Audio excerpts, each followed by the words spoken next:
হ্যাঁ মামা, পাখিকে পানি খাওয়াইলাম, পাখিটি খুব অসুস্থ। গাইস, পাখিটির যত্ন নিলাম, আপনারা সবাই পাখিটির জন্য দোয়া করবেন। এখন আমরা পাখিটিকে ছেড়ে দেব। বিকাশ নাম্বার, এই যে আমি সেই পাখি রাজা, পাখি এসে আমার ঘাড়ে বসছিল। দেখা যায় আমাকে।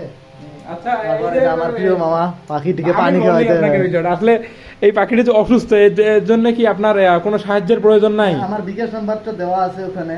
যদি কেউ এর চিকিৎসার জন্য একটু খরচ বহন করে থাকে, তাহলে আমার নাম্বারে আপনারা বিকাশ করতে পারেন। আর এর খাদ্যের বিষয়টা, খাদ্যের বিষয় বলতে এমন আরো 50টি পাখি আমাদের কাছে আছে, যেখানে রাস্তায় পথে অসুস্থ পাখি আছে। আমরা সেই পাখিগুলোকে ধরে এনে এইভাবে সেবা যত্ন দিয়ে থাকি। আপনাদের বাড়ির আশেপাশে যদি কোনো পাখি অসুস্থ থাকে, আপনারা আমাদের দেওয়া ভিডিওর লিঙ্কে আপনারা ঠিকানা আমাদের দেওয়া আছে, একটাবার আপনারা ফোন করবেন। আচ্ছা, যারা প্রবাস থেকে টাকা পাঠাবে কিভাবে? আপনার ব্যাংক অ্যাকাউন্ট?